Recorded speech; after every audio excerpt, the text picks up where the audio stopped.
বিসমিল্লাহির রহমানির রহিম। হাকল অনলাইন স্কুলে আপনাকে স্বাগত। প্রিয় শিক্ষার্থীবৃন্দ, আশা করি তোমরা করোনা মহামারীর সময়েও ভালো আছো, সুস্থ আছো। আমিও ভালো আছি, সুস্থ আছি। আজ তোমাদের জন্য আজকে হিসাব বিজ্ঞানের দশম অধ্যায় নিয়ে আলোচনা করব। প্রথম পত্রে একতরফা দাখিলা পদ্ধতি।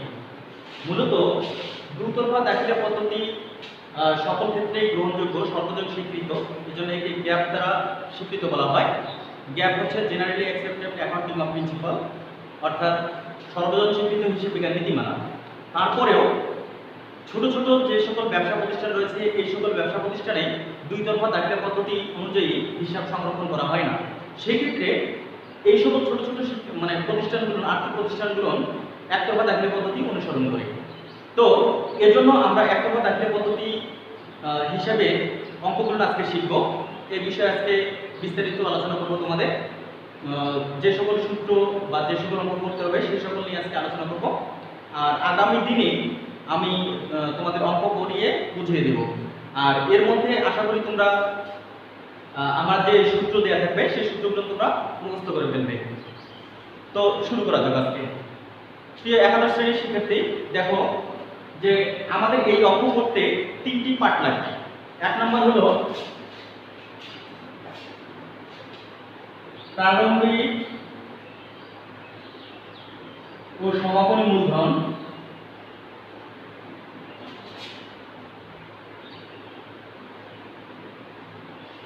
দুই নম্বর হলো লাভ লোকসান হিসাব,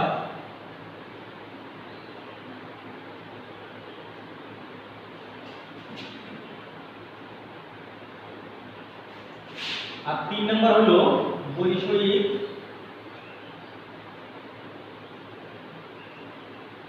বিবৃতি।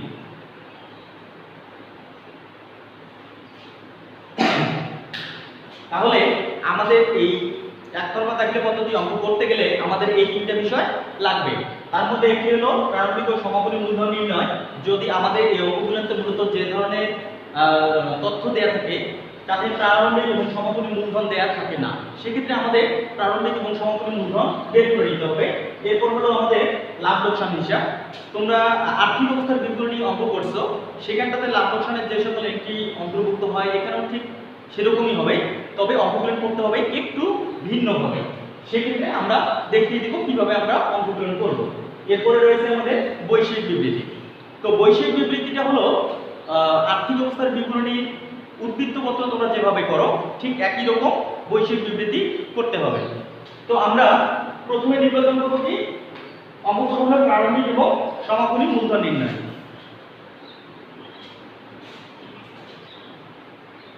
তো প্রারম্ভিক এবং সমাপনী মূলধন নির্ণয় করতে হলে প্রারম্ভিক মূলধনের সূত্র হলো প্রারম্ভিক মূলধন সমান সমান প্রারম্ভিক সম্পদ মাইনাস প্রারম্ভিক দায়।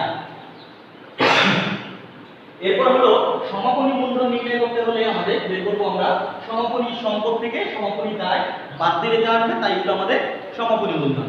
যদি আমাদের অঙ্কে মূলধন দেয়া থাকে সেক্ষেত্রে আমাদের এগুলো বের করতে হবে না। তবে তোমাদের এই একতরফা দাখিলা পদ্ধতি অঙ্কে এই প্রারম্ভিক এবং সমাপনী মূলধন দেয়া থাকে না, সেক্ষেত্রে অধিকাংশ সময়ই বের করে নিতে হয়। এজন্য আমরা এই সূত্র অনুযায়ী শিখব। তাহলে কি হলো প্রারম্ভিক মূলধন সমান সমান প্রারম্ভিক সম্পদ মাইনাস প্রারম্ভিক দায় এবং সমাপনী মূলধন সমান সমান সমাপনী সম্পদ মাইনাস সমাপনী দায়। অর্থাৎ সেটা প্রারম্ভিক হোক বা সমাপনী হোক, সম্পদ থেকে আমরা দায় বাদ দেওয়ার পরে যেটা থাকবে অর্থাৎ দুইটার পার্থক্য যা থাকবে তাই হবে কি মূলধন। তো এটা হলো আমাদের সংক্ষিপ্ত পদ্ধতি, কিন্তু যখন আমাদের বিস্তারিত দেয়া থাকবে অর্থাৎ অনেকগুলো উপাত্ত দেয়া থাকবে সেখান থেকে আমরা কিভাবে অঙ্ক করব আমরা এটা একটি ছকের মাধ্যমে দেখে নিই।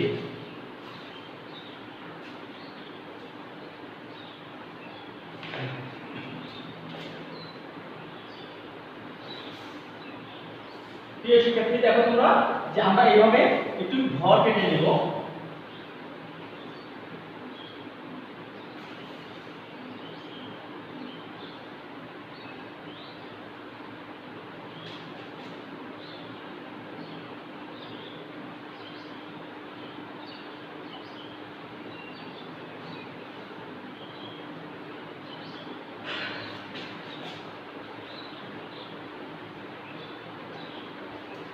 এই হলো আমাদের ঘর কাটা। এখানটাতে আমরা লিখবো হিসাবের বিবরণ অথবা বিবরণ বা হিসাবের নাম।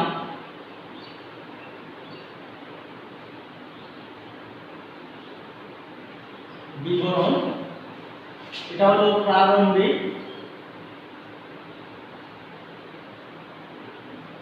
প্রারম্ভিক সমাপনী। এখানে তোমরা তারিখ দিতে পারো। যদি আমরা মনে করি যে এই বছরের এই হিসাব করবো আমরা 2019 সালে কাজ করব, তাহলে আমরা এটা লিখব প্রারম্ভিক হলে কি হয় 1/1/2019, আর এটা হবে তাহলে কি হবে 31/12/2019। মনে করো যে আমরা 2019 সালে অঙ্ক করতেছি, সেক্ষেত্রে আমাদের এভাবে লিখতে হবে তারিখটা। আর এখানে বিবরণ অথবা তোমরা হিসাবের নামও লিখতে পারো। তাহলে আমরা প্রথমে কি লিখব সম্পদ সমূহ। সম্পদ সমূহ। এখন সম্পদগুলো কি কি নিশ্চয় তোমরা এর আগে পড়ে আসছো যে সম্পদগুলো কি কি। তাহলে আমরা কাল্পনিকভাবে ধরি যে কি আছে ভূমি, প্রারম্ভিক যেটা থাকবে সেটা এই ঘরে বসাবো, যেটা সমাপনী থাকবে সেটা আমরা এই ঘরে বসাবো। এরপরে দালান কোঠা, দালান কোঠা ঠিক একইভাবে প্রারম্ভিকটা প্রারম্ভিকের ঘরে, সমাপনীটা সমাপনীর ঘরে আমরা বসিয়ে দেব, তাহলে আর কোনো সমস্যা নেই। এরপরে হলো ইজারা,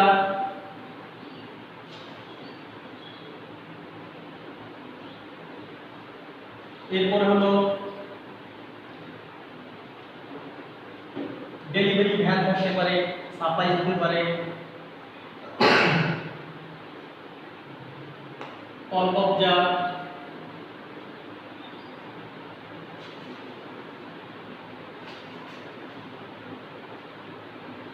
এরপর হলো যন্ত্রপাতি,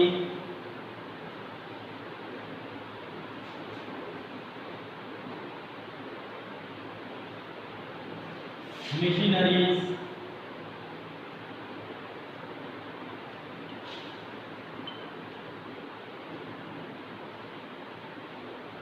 সাপ্লাইজ,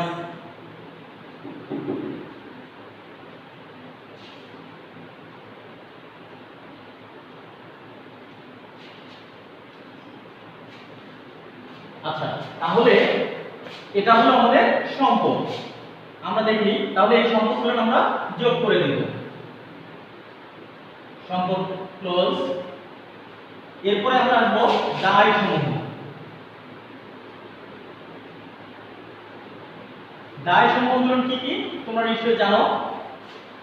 কি কি থাকে পাওনাদার, পাওনাদার অথবা প্রদেয় হিসাব, প্রদেয় হিসাব। একইভাবে প্রারম্ভিক যেটা দেওয়া থাকবে সেটা প্রারম্ভিক ঘরে, যেটা সমাপনী দেওয়া থাকবে সেটা সমাপনী ঘরে বসাবো। এরপরে হলো ঋণ হতে পারে, ঋণ, প্রদেয় নোট,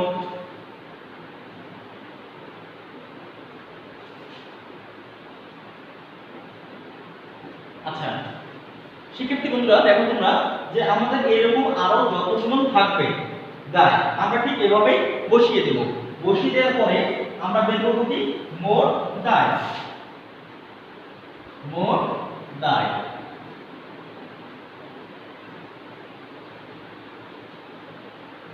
এখানে ক্লোজ করে দিতে পারি।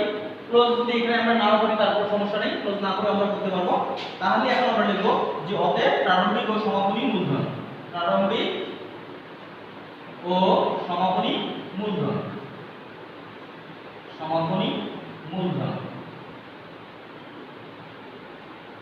তাহলে আমরা এইটা থেকে সম্পদ থেকে দায়টা আমরা বাদ দিব। অনেক সময় আমরা করতে পারি এরকম যেটা আমরা a এটা b দিলাম, তাহলে সেক্ষেত্রে আমরা এখানে লিখে দিতে পারি a - b, অর্থাৎ সম্পদ মোট সম্পদ থেকে মোট দায় বাদ দিলে আমাদের প্রারম্ভিক যদি হয় সেটা তাহলে প্রারম্ভিক মূলধন, যদি সমাপনীর মোট সম্পদ থেকে মোট দায় বাদ দিই তাহলে আমরা পাবো সমাপনী মূলধন, যেরকম আমরা সংক্ষিপ্ত পদ্ধতি প্রথমে দেখিয়ে দিয়েছি। তাহলে এখানটাতে আমরা এই দুটো বাদ দিলে যেটা হবে সেটা হবে আমাদের প্রারম্ভিক মূলধন, এটা হবে আমাদের সমাপনী মূলধন। তাহলে এই ছিল আমাদের প্রারম্ভিক এবং সমাপনী মূলধন নির্ণয়ের সূত্র।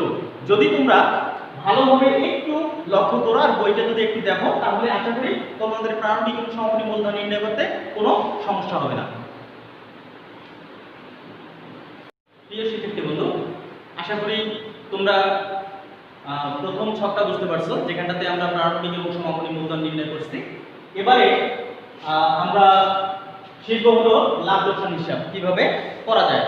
তো লাভ লোকসান হিসাব করতে গেলে আমি আগে একটি প্রাথমিক ছক এঁকেছি, তোমরা দেখো একটু, যে প্রথমে থাকবে প্রতিষ্ঠানের নাম, এরপরে লাভ লোকসান হিসাব, এরপরে হবে তারিখটা থাকবে। আর এটা সমাপ্ত বছরের যেহেতু হয়, সেই ক্ষেত্রে আমাদের যদি আমরা 2019 সালে ধরে থাকি, তাহলে এখানে হবে 2019 সালে 31শে ডিসেম্বর সমাপ্ত বছরের জন্য। কি বুঝতে পারছো তো? এরপর দেখো, তাহলে আমাদের হবে ঘরটা হবে এরকম, যে বিবরণ টাকা টাকা, এরকম টাকার ঘর তিনটা হতে পারে, দুটো হতে পারে, সেটা তোমাদের দেখে শুনে তোমাদের যেটা করলে ভালো হবে সেভাবে করবে, সমস্যা নেই। তাহলে আমাদের লাভ লোকসান করতে গেলে আমাদের যে কাজটা করতে হবে সেটি হলো যে প্রথমে আমাদের কি হবে, সমাপনী মূলধন। সমাপনী মূলধন হতে আমরা যোগ করব কি, উত্তোলন। এখন উত্তোলনটা আবার দুটো হতে পারে, সেটা নগদ উত্তোলন হতে পারে, পণ্য উত্তোলন হতে পারে। যদি হয় তাহলে আমরা নগদ উত্তোলন এবং পণ্য উত্তোলন দুটো যোগ করে মোট উত্তোলনটা এপাশে বসাবো। এরপরে যদি আমাদের উত্তোলনের সুদ থাকে তাহলে উত্তোলনের সুদ এখানে আসবে। তারপরে হলো বকেয়া আয় সমূহ, যেমন বিনিয়োগের বকেয়া সুদ, লগ্নির উপর বকেয়া সুদ, এই ধরনের যদি থেকে থাকে তাহলে এখানে হবে আমাদের এখানটাতে। তাহলে এটা হলো কি, বকেয়া আয় সমূহ।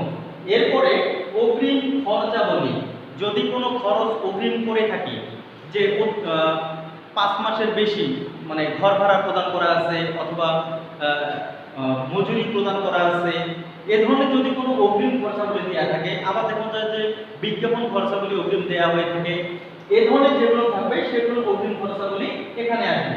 এর সাথে আসবে অব্যবহৃত মণিহারি, এরপর হলো পাওনাদারের পাট্টা সঞ্চিতি, এরকম আরো যদি দু একটা থেকে থাকে তাহলে সেগুলো আমাদের এখানে আসবে। এরপরে আমরা কি করব, এই সমাপনী মূলধনের সাথে সবগুলো যোগ করে এই পাশে ধরে বসাবো। কি বুঝতে পারছো না? এরপরে দেখো আমরা লিখব কি, এর থেকে কি কি আমাদের বাদ যাবে, অর্থাৎ বাদ যাবে হলো, এখানে লিখলাম আমি বাদ, বা তোমরা বিয়োগ লিখতে পারো, সেটা হলো কি প্রারম্ভিক মূলধন। এরপরে হলো অতিরিক্ত মূলধন যদি থাকে, এরপর মূলধনের সুদ যদি থাকে, এখানে যেমন উত্তোলন আছে, উত্তোলনের সুদ আছে, আর এখানে হবে কি মূলধন আর মূলধনের সুদ, এগুলো এখানে আসবে। এরপর হলো অপচয়। এরপরে আরো কয়েকটি এন্ট্রি আছে যেখানটাতে আমার এখানে লেখার জায়গা হয়নি বলে আমি লিখতে পারিনি। তাহলে আয়গুলো আমরা দিয়ে দিলাম, এটা আমি মুছে দিলাম। দেওয়ার পরে দেখো আমরা যেহেতু মোট এখানটাতে লিখে রাখছি, এরপরে আমরা যেগুলো বাদ যাবে সেগুলো আমি লিখতেছি। তাহলে এখানটাতে অপচয় পর্যন্ত বাদ গেল। এরপরে যেমন এখানে থাকতে পারে কুঋণ অথবা অনাদায়ী পাওনা, কুঋণ অথবা অনাদায়ী পাওনা, অনাদায়ী পাওনা যদি থাকে তাহলে সেটা আমরা দেব। এরপরে অনাদায়ী পাওনা থাকলো, অনাদায়ী পাওনা সঞ্চিতি যদি থাকে সেটা আসবে। অনাদায়ী পাওনা, অনাদায়ী পাওনা সঞ্চিতি, পাওনা সঞ্চিতি যদি থাকে তাহলে আমরা সেটা এখানে বসাবো।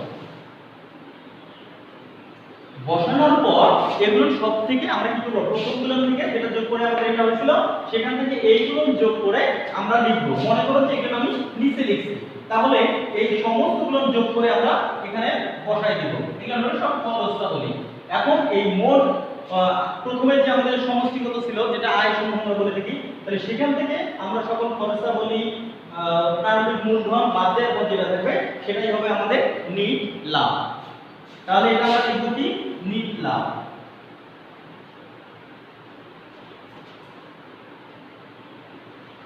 আশা করি তোমরা বুঝতে পারছো। আর যদি কোনো প্রকার সমস্যা হয়ে থাকে সেক্ষেত্রে আমার সাথে তো যোগাযোগ করবেই, আর ভিডিওগুলো বারবার দেখবে, তাহলে তোমাদের বুঝতে আরো সহজ হবে। প্রিয় শিক্ষার্থী বন্ধু, আশা করি তোমরা আগের দুটি ছক বুঝতে পারছো। এবারে আমরা তৃতীয় ছক করব, যেটা হলো বৈষয়িক বিবরণী। তাহলে বৈষয়িক বিবরণীটা হলো তোমাদের আর্থিক অবস্থার বিবরণী যেভাবে করছো ওখানটাতে উদ্বৃত্ত পত্রটা ঠিক একই রকম হবে আমাদের এই একতরফা দাখিলা পদ্ধতির বৈষয়িক বিবরণী। ঠিক ওইখানটার উদ্বৃত্ত পত্রে তোমরা যেভাবে করছো যে প্রথমে সম্পদ, তারপরে হলো দায় সমূহ তোমরা আলাদাভাবে লিখছো, যে সম্পদগুলো সবগুলো একসাথে করে মোট সম্পদ, আর দায়গুলো আবার ঠিক একইভাবে করে ক্লাসিফাই করে তোমরা করতে পারো। যেমন চলতি সম্পদের মধ্যে রয়েছে যেমন চলতি সম্পদ, বিনিয়োগ সংক্রান্ত, স্থায়ী সম্পদ, এ ধরনের গুলো। ঠিক একইভাবে দায়গুলো ঠিক করতে পারবা, চলতি দায়, দীর্ঘমেয়াদী দায়, মূলধন, এ ধরনের যদি থাকে তাহলে এই সমস্ত কিছু একসাথে করবা। তাহলে মোট সম্পদ এবং মোট দায় যদি মিলে যায় তাহলে আমরা বুঝবো আমাদের অঙ্কটি সঠিক হয়েছে। ঠিক একই রকম আমাদের বৈষয়িক বিবরণীও তাই। তাহলে আমি এখানটাতে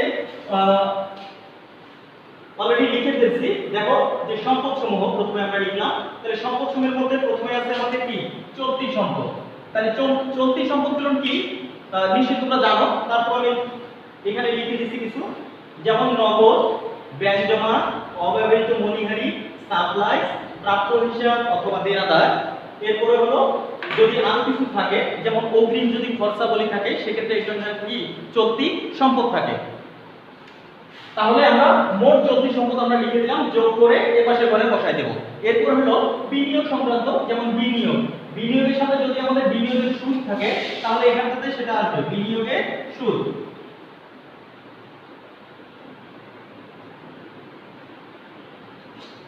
এটাও আমাদের যোগ করে দেখা দিতে হবে বিনিয়োগের সাথে, যোগ করে আমরা এর পাশে বসাই দেব।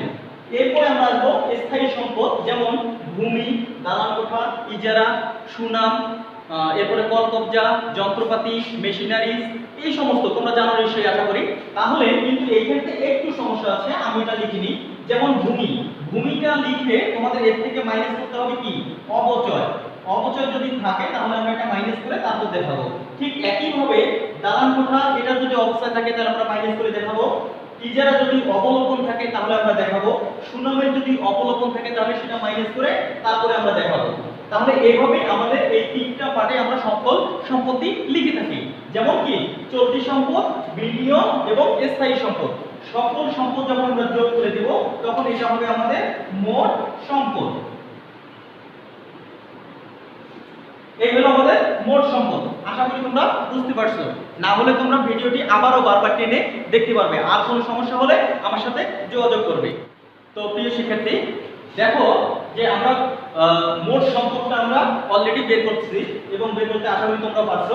তো এখন আমরা বের করবো হলো মোট দায়। মোট দায় আমরা কিভাবে বের করবো, যে চলতি দায় আর হলো দীর্ঘমেয়াদী দায়, এই দুটো সবকটা যোগ করে যেটা হবে আমাদের সেটা হবে মোট দায়। তাহলে চলতি দায়ের মধ্যে আমাদের কি কি রয়েছে, যেমন দেখো প্রদেয় হিসাব বা পাওনা দায়, প্রদেয় বিল, ব্যাংক জমাকৃত, অগ্রিম আয় সমূহ ইত্যাদি। তাহলে এগুলো হলো আমাদের কি চলতি দায়। তাহলে এগুলো আমরা সবগুলো যোগ করে আমরা এই ঘরে বসাবো। এরপর হলো দীর্ঘমেয়াদী দায়। দীর্ঘমেয়াদী দায় হলো ব্যাংক ঋণ, বন্ধকি ঋণ, এরকম যদি আরো দু একটা আইটেম থাকে যেগুলো 1 বছরের বেশি সময় পরে পরিশোধ করতে হবে তাহলে সেগুলো হলো আমাদের কি দীর্ঘমেয়াদী দায়। তাহলে সেগুলো আমরা যোগ করে দিলাম, তাহলে এটা হলো আমাদের মোট দীর্ঘমেয়াদী দায়। আর এই দুটো আমরা যখন যোগ করে দেব এটা হলো মোট দায়। তাহলে আমরা এর আগে যখন বের করছি মোট সম্পদ, ঠিক মোট সম্পদ যতটুকু হবে মোট দায়ও ততটুকুই হবে। তাহলে আমরা বুঝতে পারবো আমাদের অঙ্কটি সঠিকভাবে অঙ্কটি সম্পূর্ণ হয়েছে এবং কোনো প্রকার ভুল নেই। তো আশা করি তোমরা ভালোভাবে তিনটি ছকই বুঝতে পারলো। যদি এরপরে তোমাদের বুঝতে সমস্যা হয় তোমরা একটু বাড়িতে বারবার দেখে নিবে, বইগুলো একটু দেখে নিবে, তাহলে বইয়ের মধ্যে সবকিছু রয়েছে, তাহলে তোমাদের আর আশা করি সমস্যা হবে না। আর মনে রাখবে যে যত বেশি অঙ্কগুলো অনুশীলন করবে তত বেশি শিখতে পারবে এবং মাথায় থাকবে। তাহলে আমাদের একতরফা দাখিলা পদ্ধতি অঙ্ক অনুযায়ী প্রথমে আমাদের রয়েছে কি কি, যে প্রারম্ভিক এবং সমাপনী মূলধন নির্ণয়, 2 নম্বর হলো আমাদের লাভ লোকসান নির্ণয়, 3 নম্বর হলো আমাদের বৈষয়িক বিবরণী। এই তিনটি পার্ট যদি তোমরা করতে পারো তাহলে একতরফা দাখিলা পদ্ধতি অনুযায়ী অঙ্ক যেগুলো রয়েছে একটাও তোমাদের আর ভুল হবে না এবং সবগুলো তোমরা করতে পারবে। তো আজকের মতো এ পর্যন্ত শেষ করছি। সবারই সুস্বাস্থ্য কামনা করি। আজকের মতো বিদায় নিচ্ছি। আল্লাহ হাফেজ।